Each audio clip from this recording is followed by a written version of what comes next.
Welcome to Canada's Entrepreneur, where we talk to the entrepreneurs who are making it happen across Canada and deliver the news, trends, knowledge, and opinions from entrepreneurs and business influencers across the country. Hi everyone, I'm Phil Bliss, founder and CEO of Canada's Entrepreneur, coming to you today from Halifax. Today we're going to meet Jason Moret, a seasoned entrepreneur and national spokesperson for the franchise network Two Men in a Truck, which is celebrating 20 years in Canada. But he also has an interesting entrepreneurial persona, which we will uncover today. So welcome to Canada's Entrepreneur, Jason. Great to meet you. And as usual, before we get deeper into your story, let's find out a bit more about you, your journey so far. Now, give us a 4-minute summary of Jason, basically.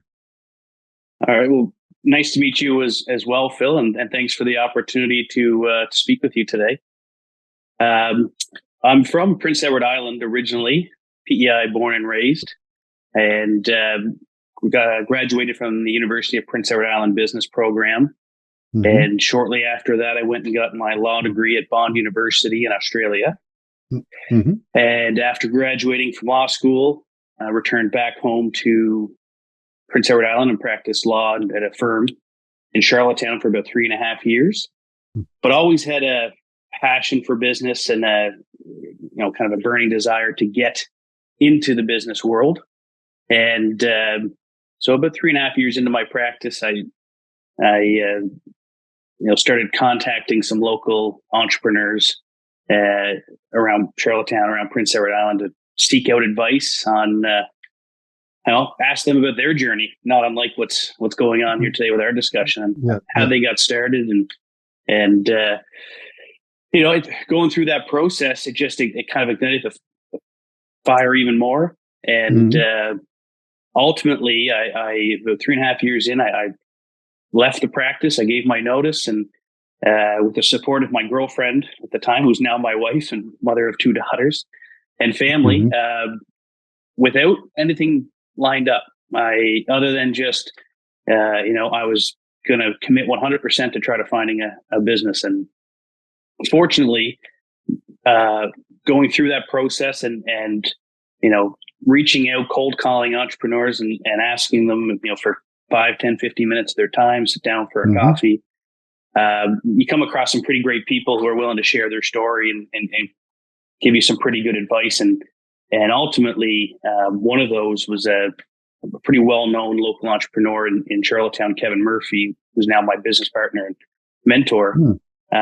He and I, decided to partner up, and so that kind of kickstarted my journey into entrepreneurship. We formed a company called Covehead Bay Capital. Covehead is an area in Prince Edward Island. He has a home there. Our other partner, his brother Stephen Murphy, has a home there, and I grew up my summers I spent around Stanhope. So we formed that company, and it's a funny thing, relationships and how the world works when you're working towards something. Right around that time, he got a phone call from someone that he worked with 30 years ago in the franchising world in a different brand, that called him on a whim to say, listen, we've got a franchise called Two Men in a Truck in a location in Halifax. The existing owners had been there about 1.5 years, but for one reason or another, they have to sell. Would you know anybody that might be interested? And, Kevin said, well, we might be. So it's just funny how a relationship from 30 years prior, fast forward and came along. So I'll try to wrap it up, but just to tell you how we got into it, I ended up flying to Ontario and meeting with a number of the Ontario franchisees and obviously in meeting with the Two Men in a Truck corporate office, and their values, the core values of Two Men in a Truck, really aligned with what we were kind of at with our values. And Kevin had coming from the hospitality business, customer service was always high. and important, and the Two Men in a Truck brand, moving people forward, and the tagline "Movers Who Care." They really had a strong focus on customer service, which we liked, but also meeting with the other franchisees, it became pretty apparent. They were very welcoming when I came up, and very eager to, pull the curtain back, show me their operations. And look, it's like anything; it's a lot of hard work, but you can have a successful operation if you're willing to put the time and work in. And that combination of, almost like it felt like a family. Like they was very much, you could tell they wanted each other to succeed. They were very willing to share information with each other, and kind of that customer focus from corporate kind of checked a lot of boxes for us. So to make a long story a little shorter, we ultimately pulled the trigger and acquired the Halifax location. And I up and moved over to Halifax from PEI back. It was June 1st, 2017, when we took ownership, and so it's been eight years now that we've had that location. And I mean, Two Men in a Truck is celebrating 20 years in Canada this year. So it's just crazy how fast time goes. But it's a quick version of, I guess, of how I got into my first business. It's good. And I think what's interesting, the way you told that, was how, you worked very hard on, you put post-secondary education, you went and got your law degree, you worked for, 3.5 years as a lawyer, but you still weren't happy. So, are entrepreneurs different? Are they wired differently? Is there something, here you are, you spent 5 or 6 years getting your education, you got yourself into a practice, but now you had to go off and be an entrepreneur. Is there something in our mix that's different? Yeah, maybe we're a little crazy. The jury could be out on that, but it's funny. I enjoyed the practice of law. It was rewarding, and it was a good challenge. But I just had a passion for wanting to get into business. And to be honest, Phil, what really tipped the scale was, talking it over with my wife. And I was always scheming up business ideas, or, this would be cool to try, that would be cool. And it kind of got to a point there. I guess I was in my mid to late 20s, 3.5 years in. It was, if I didn't take I felt, I guess at that time, if I didn't take the plunge now, a few more years of continuing to practice and build up my practice, it would have been a lot harder to kind of walk away from that, what I built up at the firm. And it was one of those, you know what, you only live once. Let's give it a shot. Let's jump in. I didn't know, as I said, I didn't know what I was going to get into when I first wanted to get into business. And all I knew enough, I guess, to do was to just try to ask around town who had successful companies and cold call, and just try to line up a coffee or beer one-on-one with the owners and just ask for advice. And but ultimately, then doing that, sitting down and talking to people, how they started into whatever business they got into. And not only that, but one question, how did people come up with the financing, or how did they come up with the idea, or how did they come up with the capital, the resources, whatever it is. And, graciously, a lot of people were willing to sit down and tell me their journey and their story. And that only kind of, fueled the fire to be like, okay, I really want to give this a shot.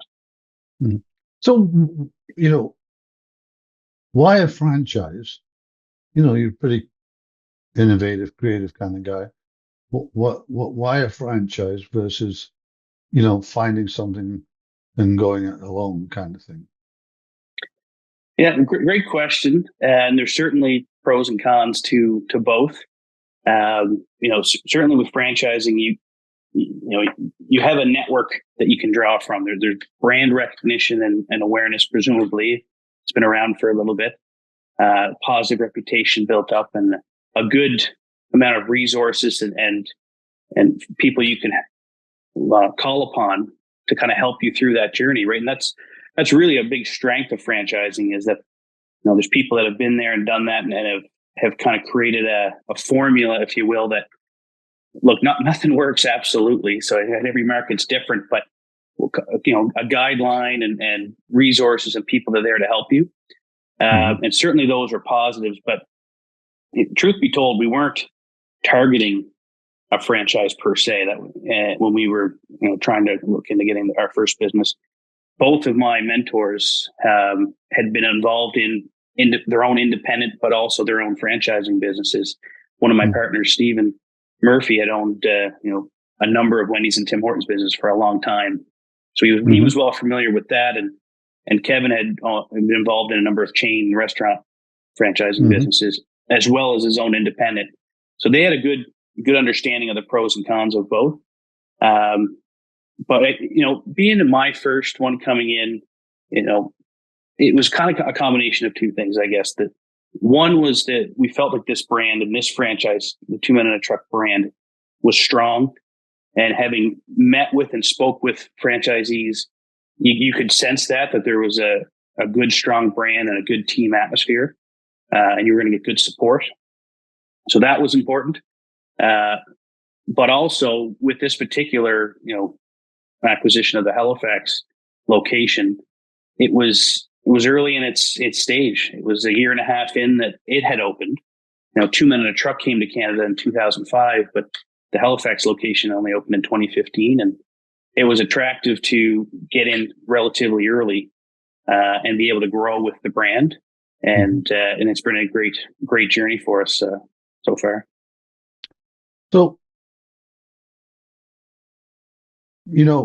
I was looking at your LinkedIn, and I see, there's Two Men in a Truck, and there's this, and there's this, and there's this.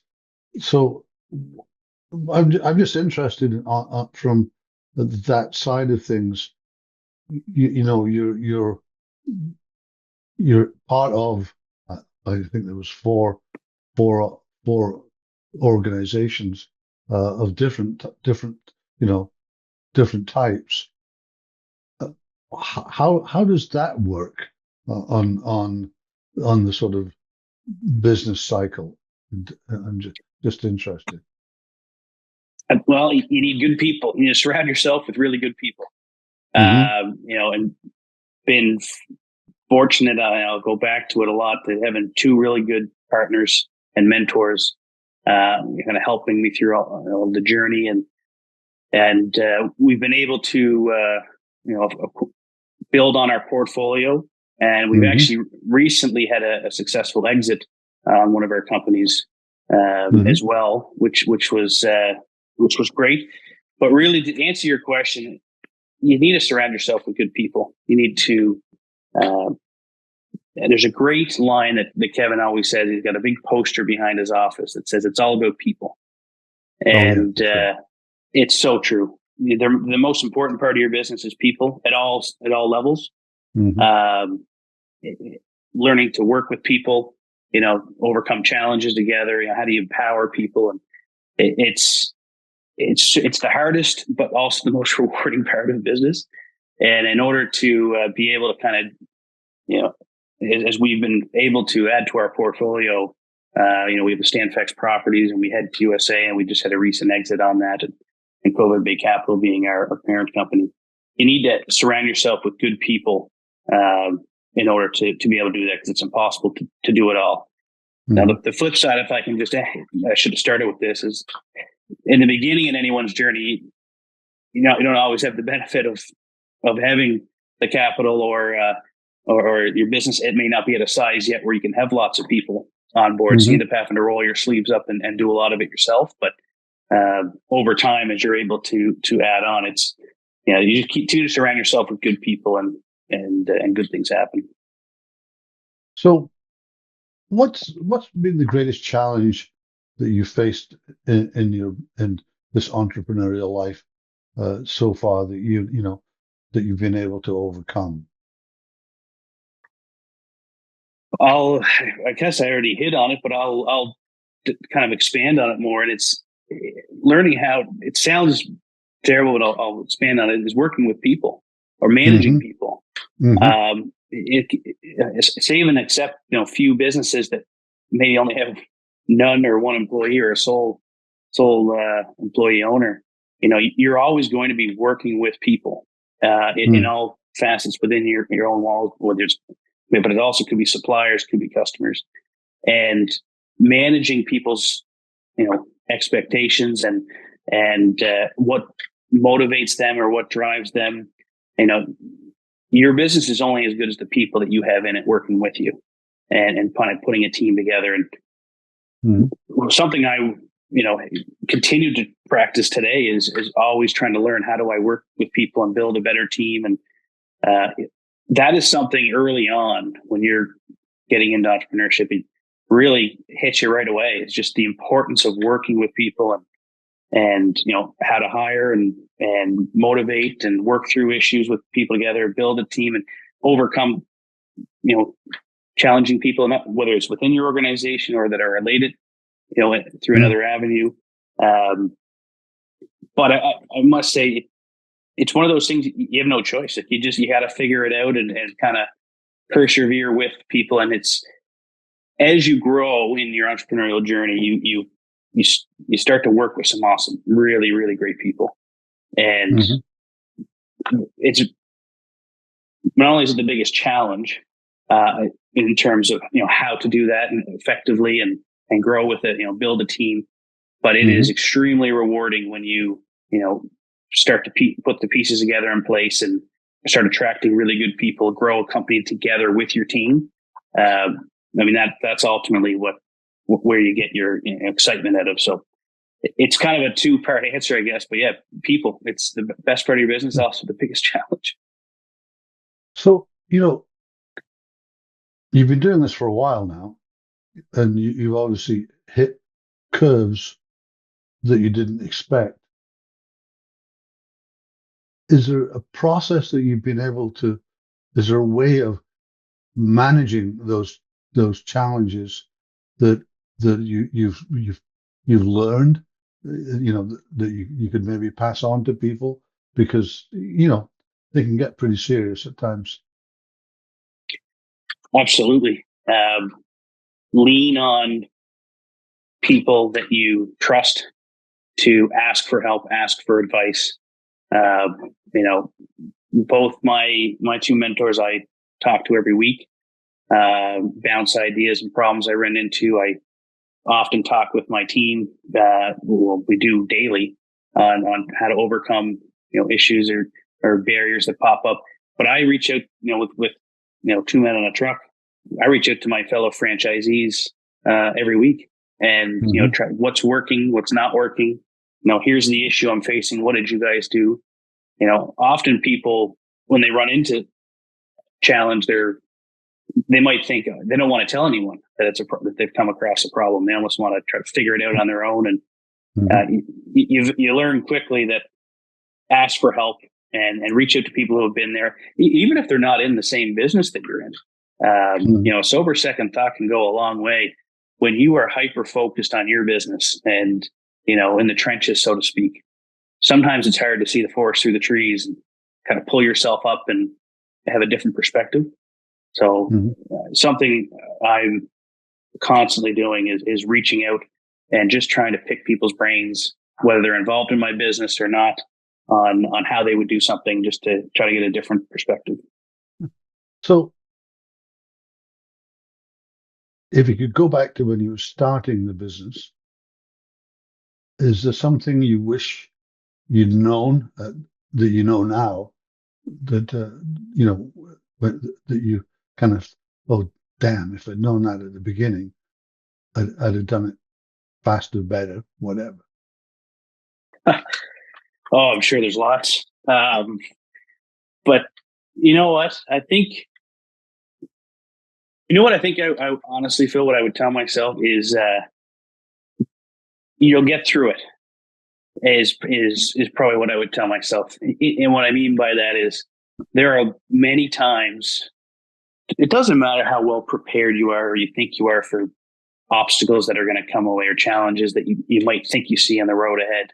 Things are going to hit you left, right, and center unexpectedly. And sometimes they're within, the scope of the business you're in, or sometimes it's economically or politically or things that happen outside that you didn't see coming.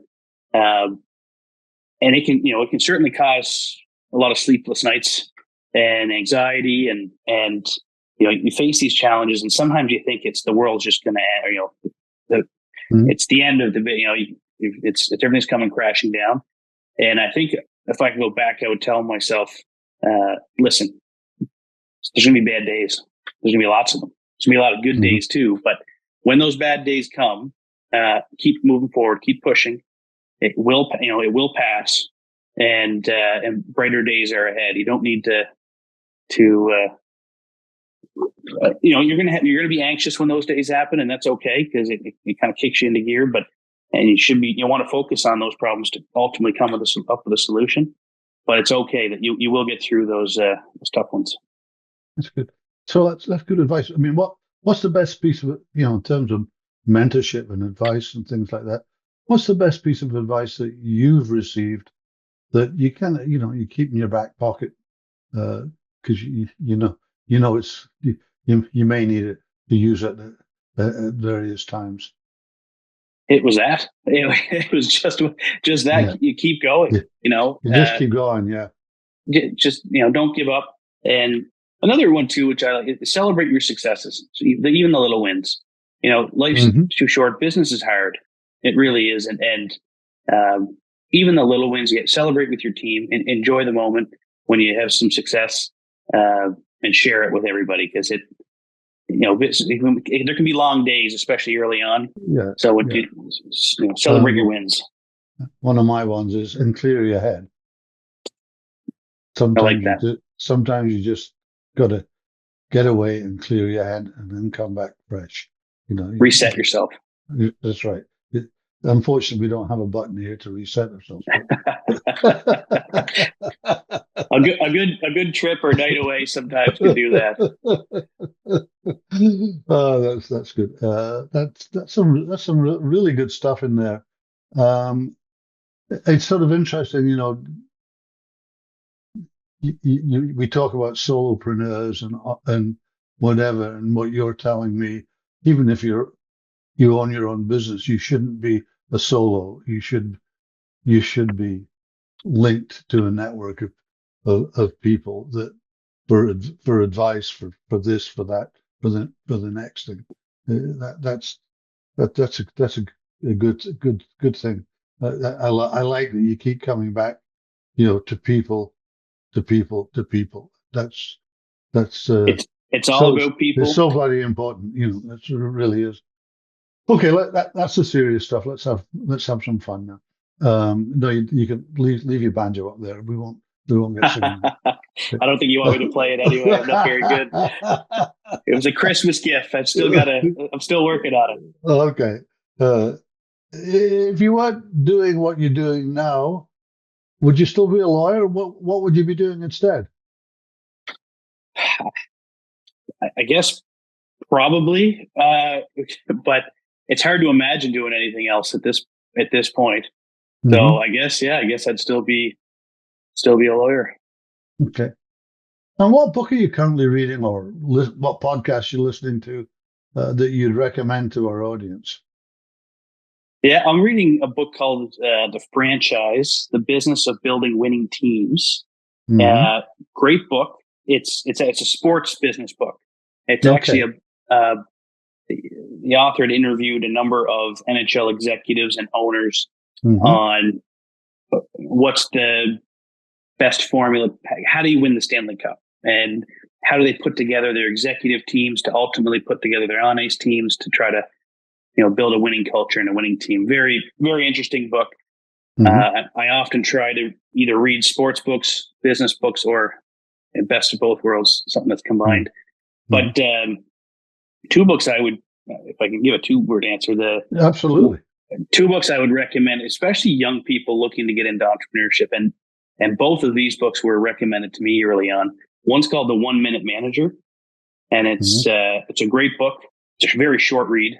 You can sit down and read it in one easy read. But someone getting into business, I think that's a great little kickstart to get you going. And then another one is Start With Why by Simon Sinek, and really good book that kind of gets you to ask start with why, not the how, what, or who, or when, but start with why with your business. Why do you offer the product or service you do, or why do you want to get into that business? It's a really good book for anyone, whether you're a seasoned entrepreneur or starting out. I think those are two good ones.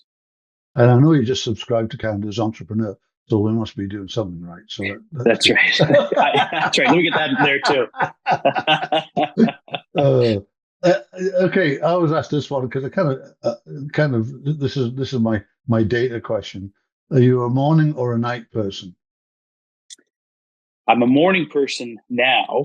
I would say 15 years ago I was a night person, but kind of forces it. I'm very much a morning person. Get up early and get to work. Yeah, it seems to be that most. I think we're about 80% morning people, and a lot of people have changed as they got their business and got into it. You need that morning time to clear your brain. I think that's probably about it. If you had to pick one word to describe yourself, Jason, what would it be, and why would you choose it? Good question. Collaborative, or can I give you a hyphenated word? Maybe open-minded. That's okay. Yeah. And advice. Expand on it. I love sitting down with people and talking about business, and I love sitting down with my team and working through problems. And I love trying something new. Certainly anything you implement, you got to give it time, to see if it's going to work. But I love getting new ideas, and I love challenging new ideas as well. So if you're going to present a new idea, be prepared to, back it up. But I'm very open-minded, I think, and love trying something new and seeing if it'll work. So I think that would be something my team would, if you were to ask them that question, I think that's the answer they might give you. That's good. Okay, so in this crazy world, what's keeping you up at night? Well, besides my two young kids, we've got a 2-month-old and a 2-year-old. Well, that's obvious then, yeah. Yeah, but business related, I think every entrepreneur would give the same answer. Our minds are always racing. You're always trying to think, what can I do better on all paths, whether it's operationally or with your team and your people, and what resources or marketing, or what's something we can do better for the customer. What's something the competition's doing that I'm not, or what am I missing? I think our minds are just constantly, thinking that. And every night before you go to bed, it's the last thing you think of. And then as you get up in the morning, it's okay. What are we going to tackle today? So I'm always thinking, what am I missing? What's something else we could be doing that's different? Yeah, that's good. I keep saying two men in a truck in front of me, and thanks for talking about that. And I'm not really in Halifax today. I'm in Hamilton, which is where two men in a truck kicked off in Canada, which is kind of interesting. But it's been great meeting you, Jason. And thank you very much for coming on to Canada's Entrepreneur. Phil, thanks for having me. It was an absolute pleasure, and you should come down to Halifax sometime, or PEI, either one, because I'm in both. Yeah, I love it. I've been there, and I always come back. It's a great place. Next time you do, we'll meet up and have a beer and a lobster. Yeah, and maybe some music as well. So, of course, of course. Okay, nice seeing you. You too. Well, that was a fun interview, and pretty serious thing that Jason said. It's all about people. They are the key to success in entrepreneurship. I hope you all enjoyed listening. and got some advice that is useful. I'm Phil Bliss. Don't forget to subscribe to our newsletter on our website and subscribe our YouTube channel as well, or on any of the major podcast channels that we're on. Thanks for listening to Canada's Entrepreneur, where you meet the entrepreneurs that drive Canada's economy. See you all soon.